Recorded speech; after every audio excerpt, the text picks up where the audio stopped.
He started his career as an ad person, but now he is totally switched and he is writing very much about the Black experience, particularly in Chicago, and helping others know about it, because I think that's what's so important. I think we all need to be educated, and I think he's doing a fantastic job of bringing to the forefront things that we all need to know about. And we are really happy to have him here today talking. It may veer off, but principally the topic was to be Black Chicagoans in Chicago. But we'll see. The floor is yours, Lowell, and go where you wish with it. We're delighted to learn from you today. Oh, great, great. And I'm delighted to be able to not just, well, not even teach. I don't even like to say teach because I don't consider myself a teacher. My talent, I think, now that I look back over the last 55 years, since I began in the advertising agency business at age 20, and I'm 76 now, so it's almost a full 56 years. My talent, I think, and the thing that has been the basis of my surviving in this society is not my art talent, although my entry into the advertising business was because I was an artist and had a little art talent. And had a little, as I got into it and started to see what it was about, I found I had a little writing talent, and I was an idea person. I liked ideas. I came up with ideas, and I helped other people develop ideas in the advertising agency business, ideas for ads and commercials, McDonald's and Coke and people like that. But the thing that I think is my most important tendency, maybe trait, talent, is the ability to communicate and the desire to communicate and the understanding of the value of communications. And I find that a lot of people don't seem to have the natural appreciation of communications that I have. But I didn't recognize that I had it till very late in life. In the last maybe 5 years, I said, wow, that's the thing that I'm most, I don't know if good at, but that's the thing that I value, the ability to communicate. So I want people here to communicate. I don't want you to listen to me and just listen. I want you to communicate. If you have a question, I want you to ask the question. As a matter of fact, I'll start with the first question. How many of you here have actually seen and or read my book? Anybody? And I'm not hearing you, Ann. I'm seeing your lips, but I'm not hearing you.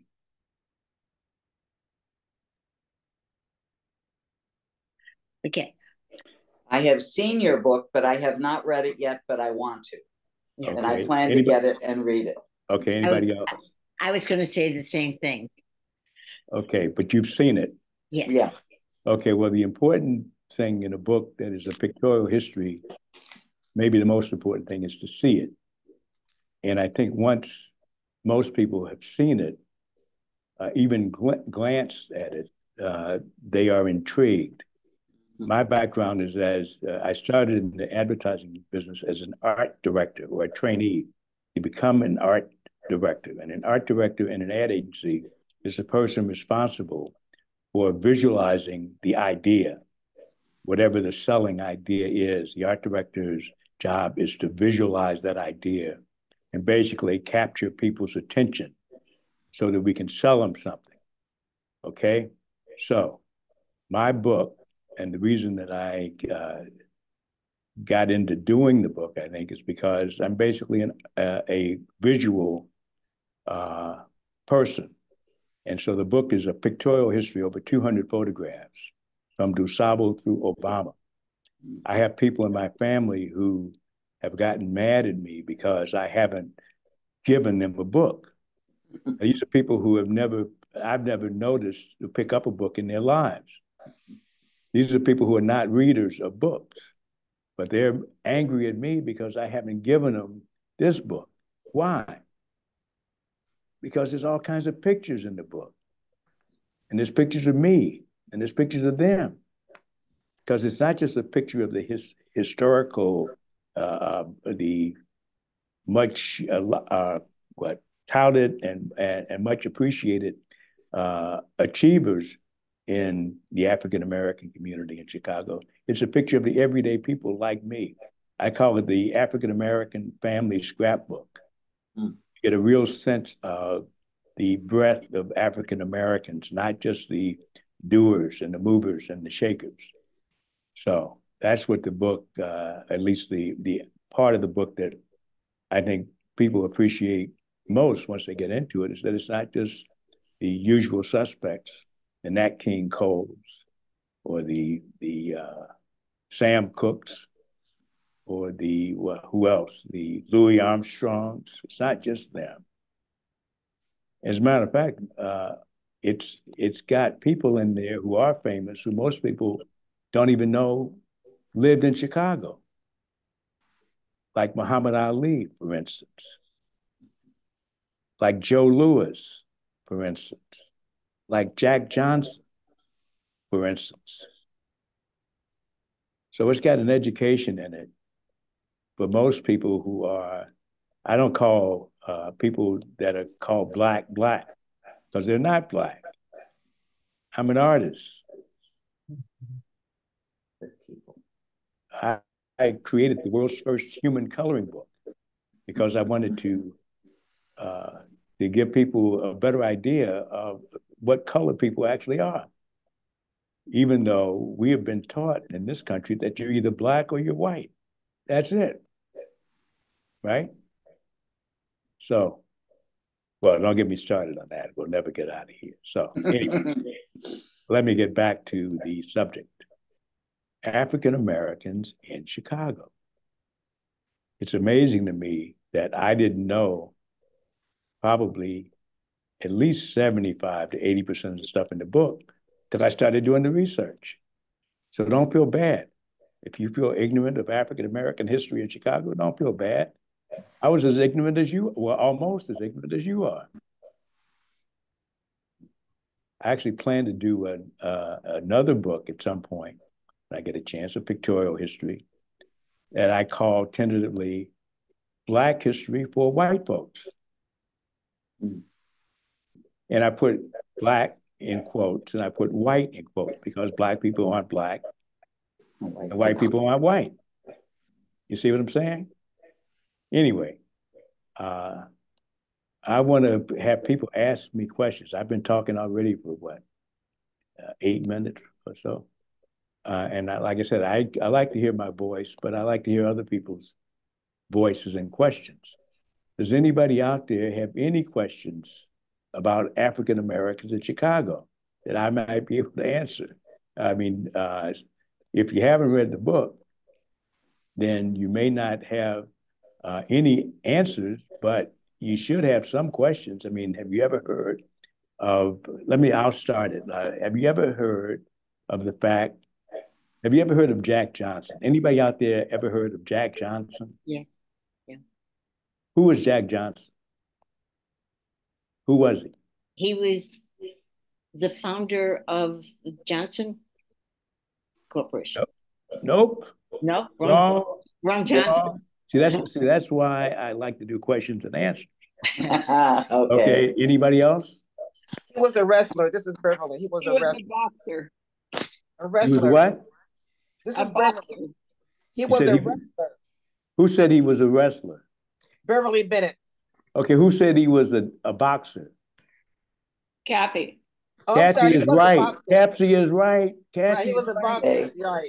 Yes. What is his claim to fame? He won many was also boxing. an entrepreneur, but he gained fame by, achieving the world title, I believe. Is that Catherine again? Yes. Pretty good. You're pretty good. He was the world's first African-American heavyweight champion. Oh, really?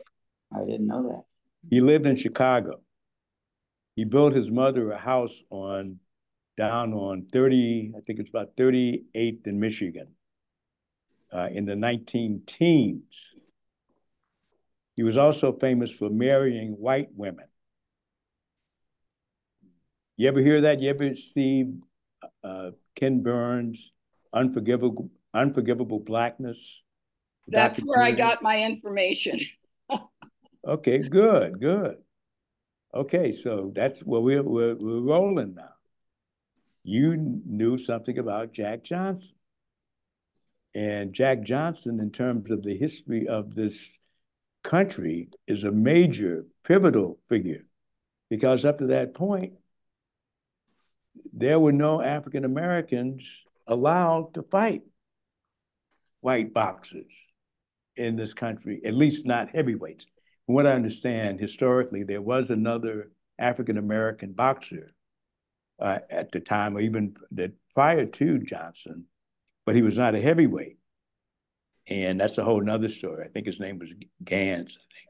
Anyway, that's just a little sliver of information about Jack Johnson that I didn't know before I started this book. I knew about the movie, The Great White Hope. Anybody ever see The Great White Hope, the movie? It was a very popular movie. I think it was made in the early 70s, about the attempt to find a white boxer to beat Jack Johnson. Oh, God. James Earl Jones was in it. He played the character. I think in the movie, his name was not Jack Johnson. They changed the name. It was fictionalized, but it was based on the true story. But I saw the movie, and I always thought it all occurred in New York. It was only when I was in my 60s, I believe, that I first got an inkling that Jack Johnson became a heavyweight champion. First, I think he was still living in Galveston when he first got the title in 1910, I believe. But then he moved to Chicago, and his second championship, and defending his championship, he was here in Chicago. And he lived in Chicago for years as a heavyweight champion of the world. So that's just one of the things that's in my book. Louis Armstrong. Anybody ever hear of Louis Armstrong? Oh, yeah. Yeah. Okay, did anybody know that Louis Armstrong became Louis Armstrong in Chicago? About a block and a half from where I was born, 3625 Giles. Anybody ever hear of the street Giles, which is named after an African-American, probably the first street in Chicago, named after an African-American, not as an honorary, but as a street name. I was born in that street in 1947.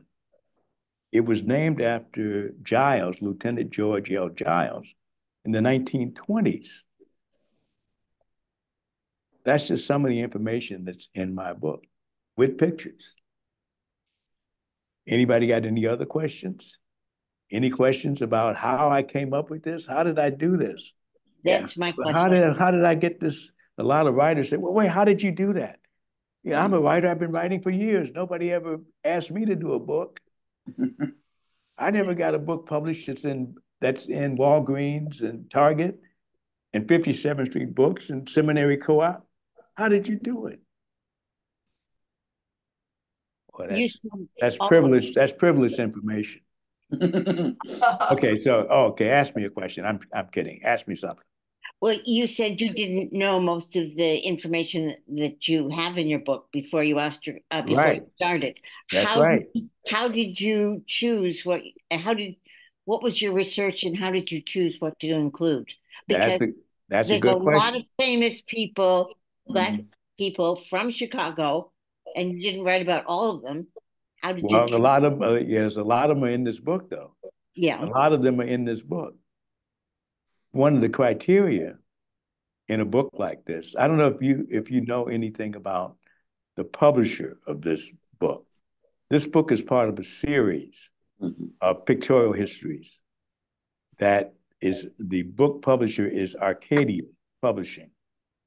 and they're the biggest publisher of pictorial histories, local pictorial histories. They call it local ethnic pictorial histories in the country, Arcadia Publishing. And by the time I contacted them in probably 2010, they had published over 6,000 titles of different, the Jews in Chicago, the Italians in Chicago, the Jews in New York, the Jews of Spokane, the Azerbaijans of Chicago, that this, of that it's the Poles, of blah, blah, blah. But they had never done a book on African Americans in Chicago. I was looking for that book. I had seen the other books, and I said, wow, I bet they have one on African Americans in Chicago. But they didn't. So that's how I got a chance to write the book, because I contacted them and I said, where is the book on African Americans in Chicago? I can't believe you guys don't have one. I said, and if you don't have it, then I'm the guy to do it. And they said, well, prove it. Well, since I am a graphic designer and am used to putting together graphic information, visual information in a form, printed form or video, and I put together a proposal. And when I sent them the proposal, they said, well, okay, well, how long is it going to take you? I said, 6 months. Wow. And guess what? It was done in 6 months. Wow. Any other questions? Any questions? Come on, come on. I want to know some of the other people in the book. Some good people question. that you might good not question. be familiar with. Oh, there's so many people you don't know anything about. I know, and that's there's what so I want many to hear. people. You ever hear of a guy named, or a woman named, let me see, what would be a good one? Billie Holiday. Have you ever heard of a woman named Billie Holiday? Now, she wasn't a Chicagoan, but she came to Chicago to sing. And there's a story in the book about her and her a little spat with a club owner here in Chicago. Okay, so Billie Holiday's in the book. You ever hear of a guy named Duke Ellington? Yeah. Do you ever hear of a woman named Lil Hardin Armstrong? Lil Hardin Armstrong was Louis Armstrong's second wife. Oh. She's the guy. But before she married Louis Armstrong, she was here in Chicago playing at the Sunset Cafe, about a block and a half from where I was born. 35th and Calumet is where she played, where the Sunset Cafe was. And you may have seen fairly recently, over the last 20 years, interviews with the owner of the Ace Hardware, Meyer Hardware, on 35th and Calumet, which was the site of the Sunset Cafe when Lil Hardin was there. Well, when Louis came to Chicago, he came to play in King Oliver's band at the Sunset Cafe. King Oliver brought him up from New Orleans, where King Oliver came from. Well, Lil Hardin was already playing in King Oliver's band, playing piano in the band. When Louis came, and he was already married, and he was a kind of a bit of a country bumpkin. He was new to Chicago. He was a country boy. Well, she cleaned him up, slicked him up, and before long, she married him. She talked him out of his first wife and married him. And they created here in Chicago some of the first jazz record recordings that are classics now. They had a group called the Hot Five. Lil Hardin Armstrong, Louis Armstrong, I think it was Baby Doc Dodds, drummer, and that all happened here in Chicago, about a block and a half where I was born, on 35th and Calumet is where that happened. So that's another person that's in the book, Lil Hardin. There's a picture of her As a matter of fact, I've got one picture of her when she was actually playing at Sunset, but I've also got a picture of her later on, much later, after she and Louis had been divorced. And there's a picture of her in front of the house, the building that they lived in. And she's leaning on one of Louis's old trumpets. Louis is long gone, but she's still got his trumpet. So there you have it. That's a few of the other people that are in the book. Any other questions? Come on, come on. Give me something. Ask me something. Aren't you sick of listening to me? I want to Yeah. point out what I put in the chat. I just put in a chat a link to your book, and it's through Arcadia Publishing. You can order it directly from the publisher for anybody who wants to order it, but also it is in stock at the Seminary Co-op in Hyde Park, and if they run out, they certainly said they can. Well, I went by the 57th Street Books the other day, which is the sister bookstore from the seminary, and they used to carry my book. And I mean, I think I did a talk there when it first came out, and yet they didn't have any books. I said, wait a minute, you guys are supposed to have my book because I'm going to do this talk and people are going to be clamoring for my book. Where is it? So hopefully they've gotten some books in too, although they said seminary had at least one book, right? But the best thing to do, I mean, for you and for the bookstores is for you to buy the book from the bookstore. Mm-hmm. It's a nice walk. Walk over to the bookstore and buy my book.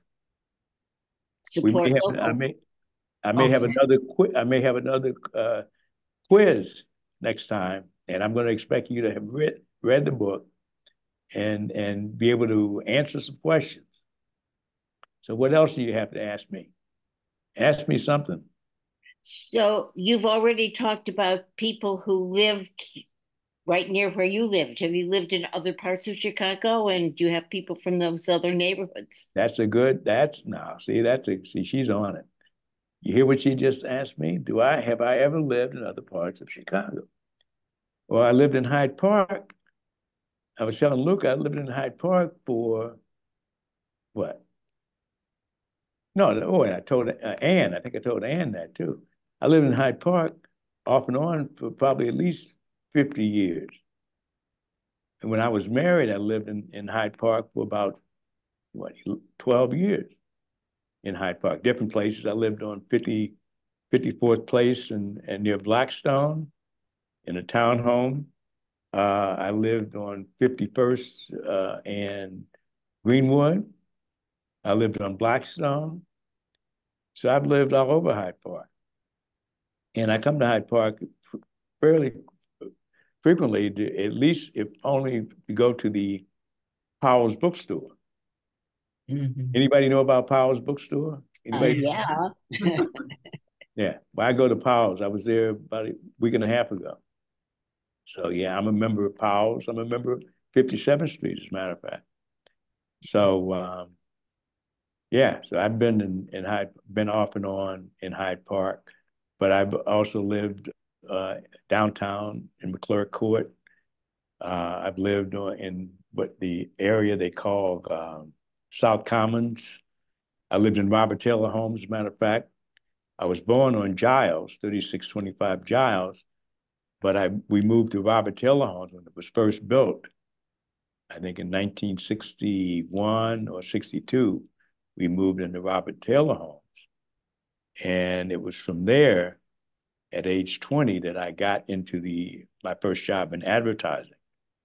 And then I moved out of Robert Taylor Homes and not a moment too soon, right?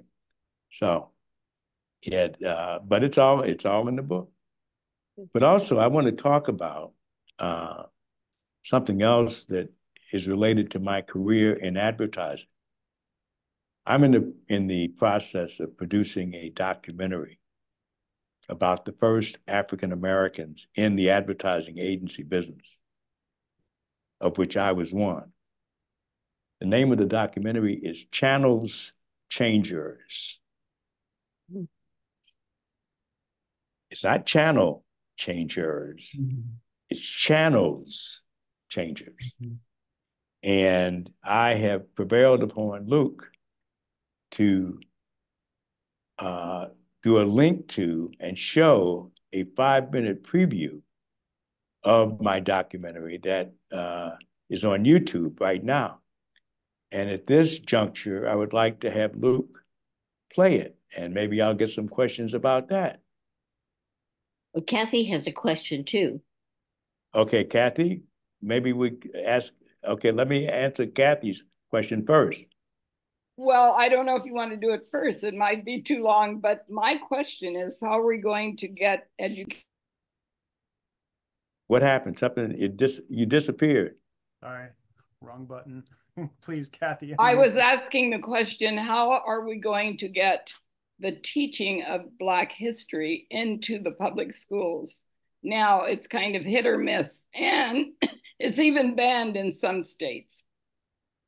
Okay, well, I mean, I wish I had the knowledge to give you an answer. That is a ongoing issue as long as at least half the country believes in the Confederacy. As long as at least half the country believes in the Confederacy and thinks that Robert E. Lee or Jefferson Davis should have been president, we're going to have a problem. As long as this country is basically based on the federalist concept, I believe, where the states basically are autonomous in a lot of things. I'm just learning this. I mean, I didn't know most of this most of my life. But now that I'm older and have time to actually read and think, I've actually learned just how screwed up the country is in terms of just how it is constructed. The fact that every state has the ability to control the school system to the point where they can basically make up their own history. And they can ban any history that's about people they don't want to hear about, like African Americans, for one, or maybe Native Americans, maybe Jews. So it's a much bigger issue than trying to get the books in the school system.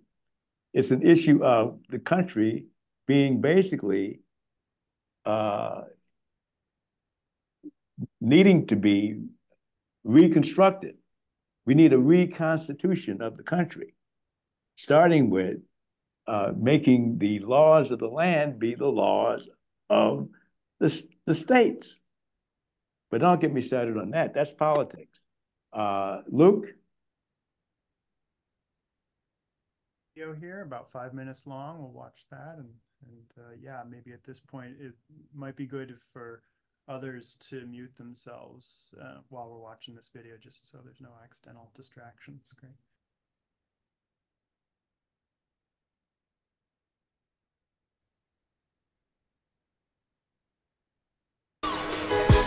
I'm on North Michigan Avenue here in Chicago. They call it the Magnificent Mile, but me, I call it the Mad Mile.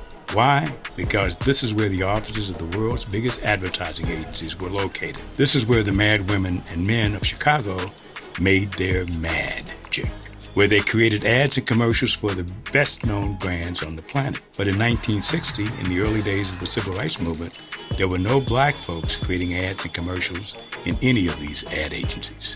None. Nada. Zip. That's right. They didn't hire them. They didn't hire us. Back then, we had no hand in creating advertising in newspapers, magazines, or that ran on ABC, NBC, or CBS, the big three channels. But then we changed the channels. Honey, would you please get up and change the fucking channel? It was the King riots. That made a whole lot of effing difference. I agree with you, because that's basically how I got in Kansas City. The thing you said about the civil rights movement and the death of Dr. King and the riots, that's the basis of, for me, the inspiration for the title, Channels Changers.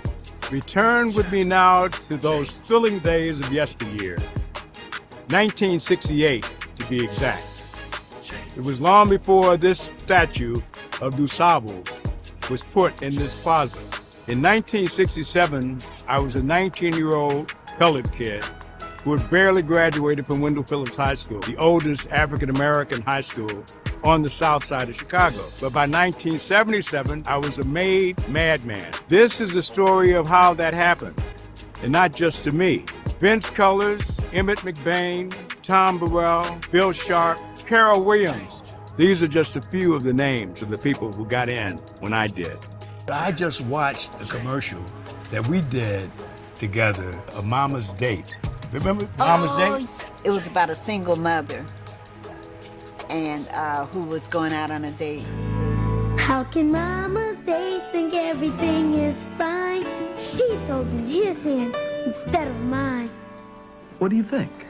You can try. Mister, you won't get very far. But anyway, who do you think you are? Hi, I'm Jim Glover. I was really the only black person in the creative department. I introduced breakfast to America. The campaign was called Morning Glory. Nobody rises up in the morning quite the way we do. One of the things that was interesting for me was like, wow, look at all these black people in advertising. Because in Kansas City, I was it. Carol Williams. Carol Williams was a creative director at Burnett. She was smart as hell, but she served as my model. It was the 60s, and I'm working at J. Waller, Chicago, and one of my new supervisors is a guy named Bill Sharp, who I think you could call him the Jackie Robinson of Chicago advertising. Don Cornelius, who ended up hosting Soul Train. There's nothing like blowing up the west side of Chicago to get somebody's attention. I was doing Ultra Sheen commercials, and we got Oscar Brown Jr. to do the voiceover. You want to see more of the work we did? When it's time to serve some fresh brewed coffee, you could serve freeze-dried Taster's Choice.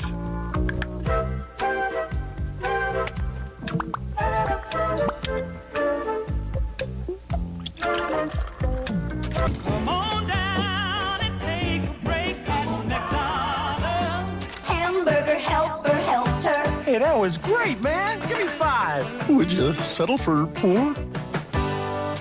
Your independent agent will be there. Where do you find help like this?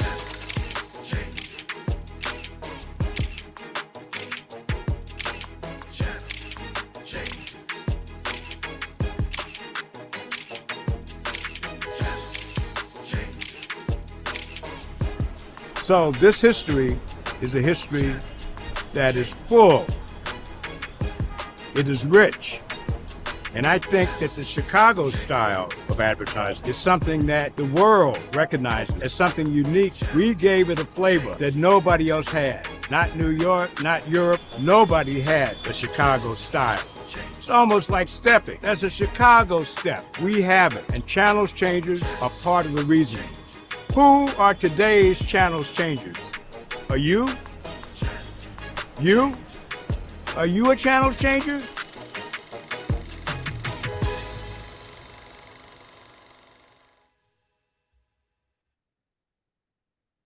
Wow. Okay. So, questions?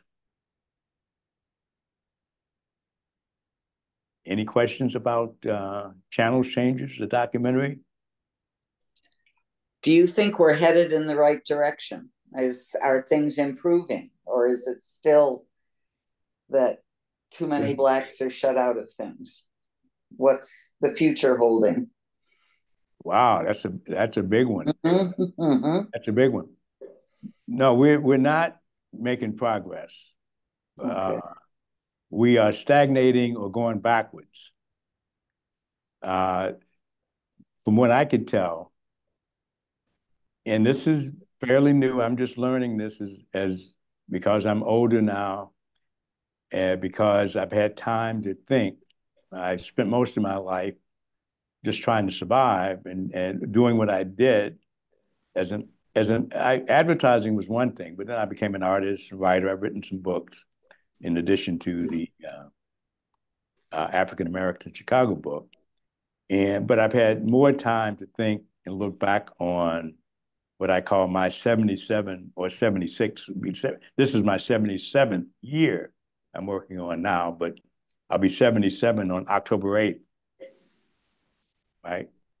And I have come to, I think, learn through reading a lot about the history of this country and remembering what I have seen and been through and whatever as a 76-year-old African American.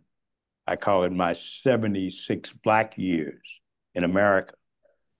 And the fact is that the fact that Black years are different from white years still, and not just a little different, but very different, is part of the issue.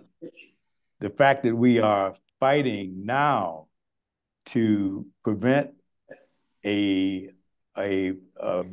person who has been impeached, what, 2 or 3, last count, 2 or 3, 4, 5 times, is a serial abuser of women, at least, a serial con man. And the fact that we are possibly going to re-elect him president, I don't think that's an improvement in this country. I think that we are always a vote away, a day away, this away from going all the way back to slavery. And not just slavery, going back to a version of humanity that cannot even remotely be called civilized. I mean, the people who are comfortable with where we are and who think, well, this is America, don't worry, things get better, the arc of the moral universe is long, but it bends toward all that stuff. Those people are deluded, I think. We're in big trouble as a country. And it's not just African Americans that are in trouble. The Jews are in trouble. The liberals are in trouble. The thinkers are in trouble. The artists are in trouble. The country's in bad shape. Even if the Democrats manage to win this next election, you know, it's tentative. It's a tentative thing. And the beauty of Trump, I actually started a poem called Thanks to Trump. I started it, 4 years ago, I think. But the fact is, Trump has given us a wake-up call. He has shown us, hey, you think you guys are a democracy? You think you are civilized? This is a civilized nation? You think you've achieved a certain level of humanity? Think again.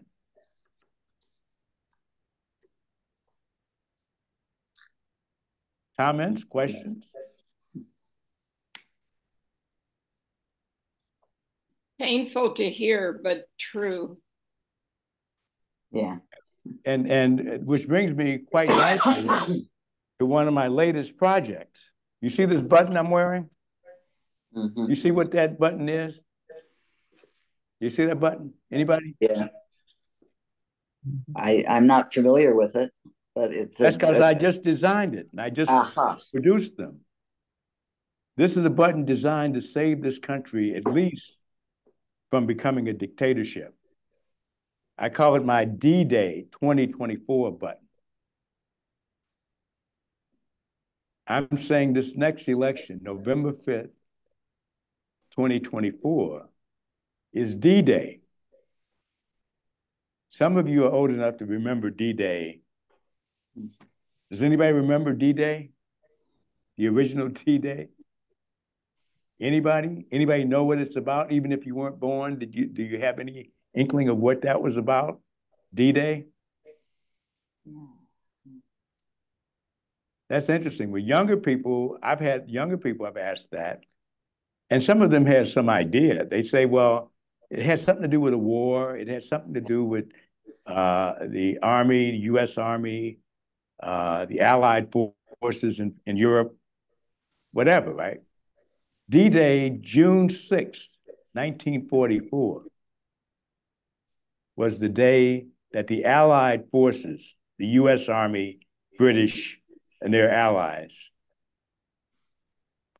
mostly the U.S. Army, June 6, 1944, landed at Normandy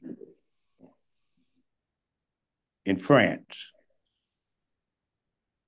And it was the beginning of the push of Hitler and the Nazis out of Europe, out of France in particular.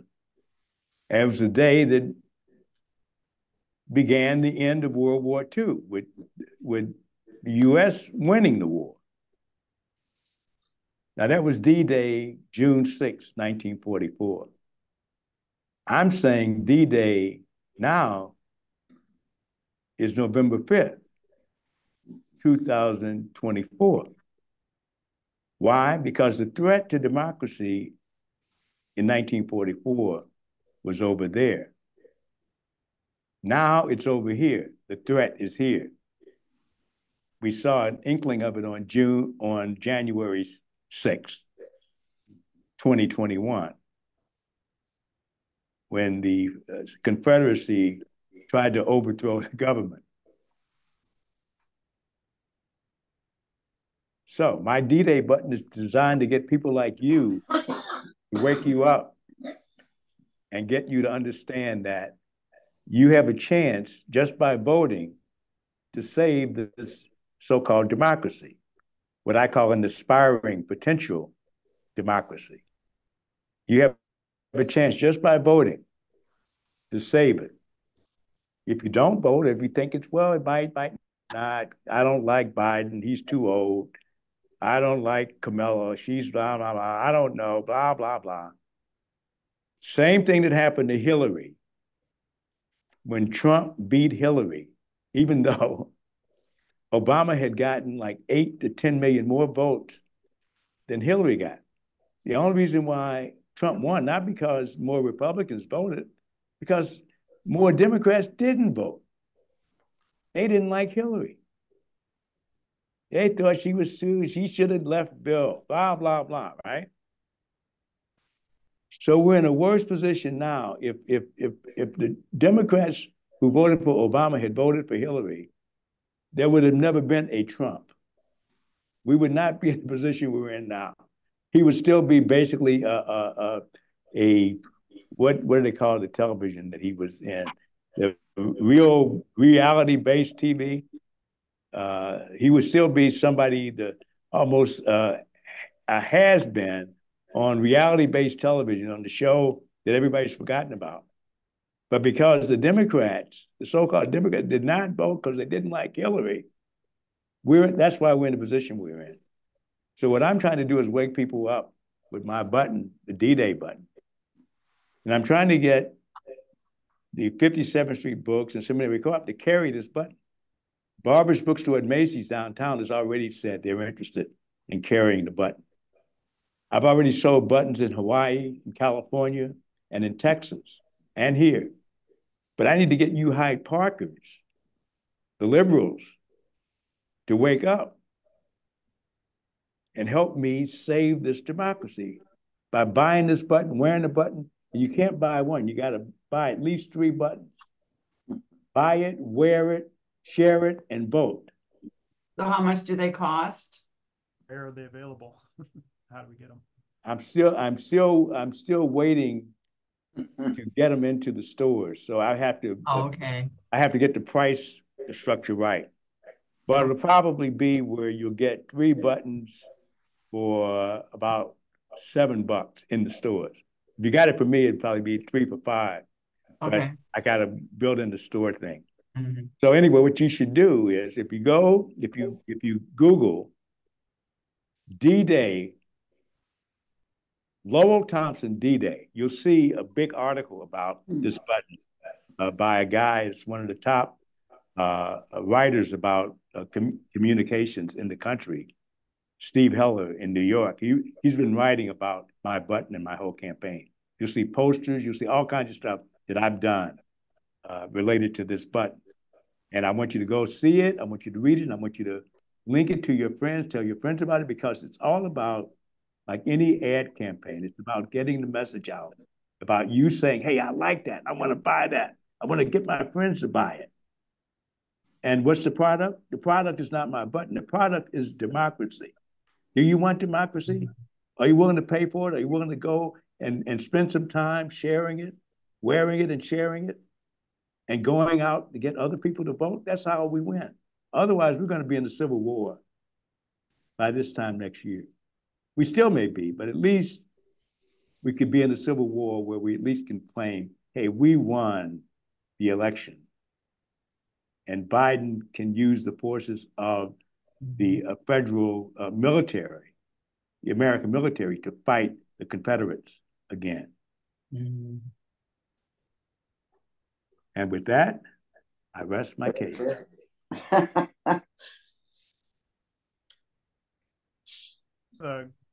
Question still formulating into my mind. It was really interesting in the video we watched how the with channels changers that there was this pivotal shift, a cultural shift, of course, with the assassination of Dr. Martin Luther King Jr.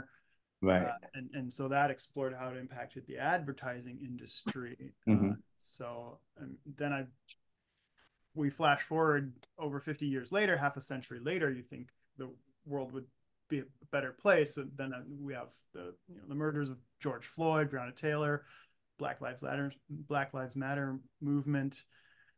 And then I'm also seeing just tremendous cultural and commercial shifts happening as well in a response. I don't even know. That's more of a comment rather than a question. That's a good comment. I mean, yeah. You make a good comment. Yeah. And that's part of to me, part of the reason that I wanted to do this documentary is, on one hand, I wanted to show just how much this country has changed. When we came into the advertising, when I came in 1968, there were almost no African Americans working in any advertising agency in the country, period. Right. And I say that when I came up with the title of the documentary, Channels Changers, I say that it's really not about me and the people who came into the advertising business. It's about the people who did what it took to force the country to finally confront its just blatant racism and to actually force the country to change, to some extent, the channels that had existed from the beginning of the country and that had been there, either blatantly there or de facto there from the beginning. No matter what the laws said, historically, no matter what the so-called Constitution said, the reality was that African Americans and people who were not white, preferably male, preferably middle class, those people were not really on the same level as the people who were white, male, upper middle class, wealthy. And it had been a reality from the beginning of the country. The country was set up for that, right? So the beauty or the idea of channel changes was to use my background in advertising, to use my experience and the experience of African Americans who got into the business to basically shine a light on the way the country has changed to some extent. If you go to a newsstand right now and you look at the magazines on a newsstand, probably at least half to 2/3 of them are Black faces on Vogue, on People, on this, on that, all over the place. When I got into the advertising business, Black people were not, the advertisers did not want to put Black people, didn't want customers to even know that Black people bought the product, even though they did, because they thought it would offend the Southerners and keep them making money with the Southerners and the racists. The country has done a 180-degree shift from that. I mean, we have so many programs that Black people are the stars, so many movie stars, Samuel L. Jackson, Denzel, blah, blah, blah, blah, blah. They didn't exist. All we had was Sidney Poitier, I think. Maybe. So a lot of stuff has changed, but at the same time, how much has changed? Like you said, we went from Martin Luther King to George Floyd. Is that improvement? And part of the problem is not that the Trumpers and the what I call Republicans are ascendant, but because the middle of the road people are asleep. The middle of the roaders, you guys, I hate to say it, are just kind of going along with the program. Hey, things will improve. They'll get better. Don't worry, blah, blah, blah. And look where we are. Mm-hmm. Right? So look, you ask a good question. My biggest worry is that whether or not the Democrats win the election, I think there will still be trouble in the streets. Of course. Then not just trouble in the streets, there's a good chance it will be a civil war, the beginnings of a civil war, whether the Democrats win or lose. Trump has already said he doesn't care. He's not going to honor the election unless he wins. That's it. So what Biden and the Democrats should be doing right now is preparing for a civil war, right? I mean, he's already said, hey, you guys, you can't win. If you win, you cheated. And we're going to the mattresses on this. And for us as citizens to not be insisting that Joe Biden have, hey, what is your plan? What is your plan to put down this insurrection? You thought this January 6th was something? What is your plan? You weren't ready for January 6th. You didn't think that anything was going to happen. Everything was going to be fine. Are you ready for November 6th? Whether you win or lose, are you ready? That's the question. And are you out there in Zoom land?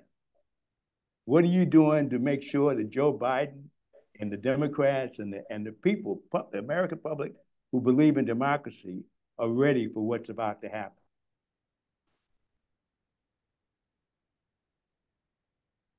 Because it's going to happen. I mean, it's not a question now. Trump has already shown and told you, he's been honest. Hey, if I don't win, then it's a fraud. I win, or that's it. So the vote doesn't really count. I mean, it's a formality, right? Definitely. Well, I think the biggest problem is that, the president in 2016 or 2017 did not win the election. Hillary won the election. She had the most votes, and we still have the electorate. The Electoral College, right? Yes, we still have the Electoral College. And this, to me, is really a big issue. I think and here I feel that it's an organizational thing that should be changed. Well, and nobody did it. Nobody wanted to do it. I know it's terrible to have to do it because it takes a lot of work. But I agree. I agree with you. I think. Thank you. They could correct things very quickly if instead of the Electoral College, many of the states awarding the delegates on a winner-take-all basis. Yeah. And instead awarded them proportionally to the proportions of votes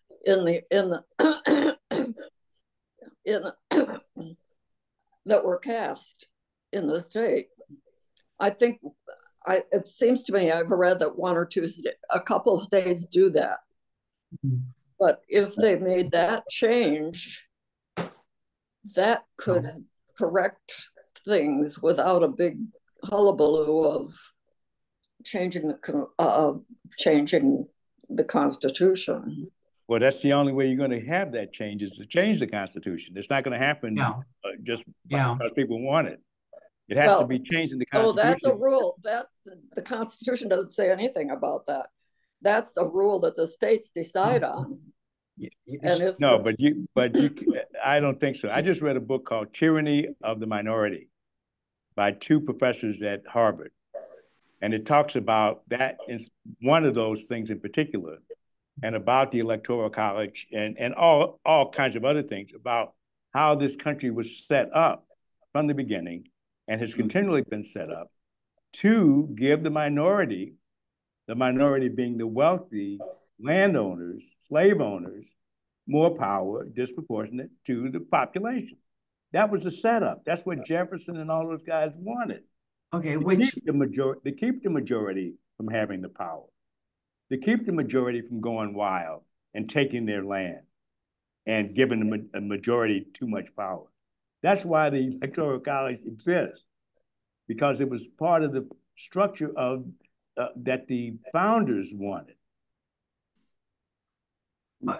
Well, they wanted, okay, who was the majority? You know, was the Southern plantation owners.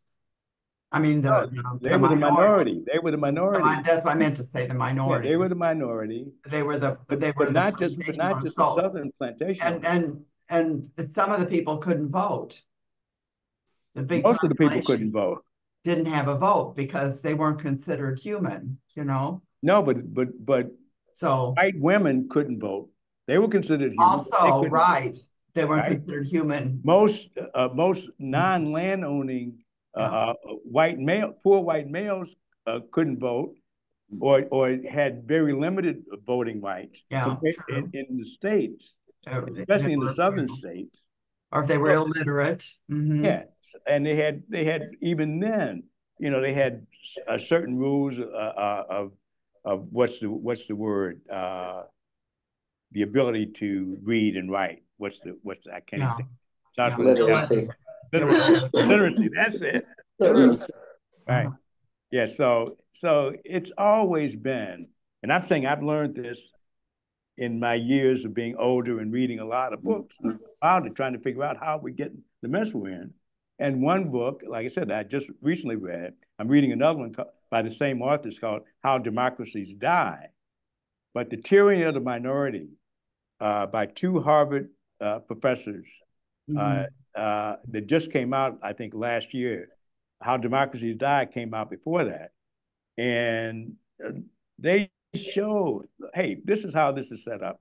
And it's set up to keep the population at large from having any power. And when you think about it, how much power do you want to give the population at large when you have 74 million people who voted for Trump? Mm-hmm. You want those people to be in charge? No. So what I'm saying to you, and I'll leave it at this, I mean, I know we've gone straight a little from the subject, but what I'm saying to you is that we can ignore the flaws in this structure. I have another book I wanted to call Reparations, not reparations, but reparations. And the subtitle is Fixing the Flaws in Our Founding, Fixing the Flaws in Our Foundation. We have all kinds of flaws that were built into our foundation because of the people that built it, the wealthy landowners, not just slave owners, merchants, people who made money off of ships, people who shipped the slaves, people who made money off of all the other stuff. It was built into the Constitution to keep those people in power. And they miseducated us, the average so-called educated, so that we don't even know that we've been suckered. And I'm only starting to find out in my 70s just how we've been suckered, right? I mean, here's one thing I'll say.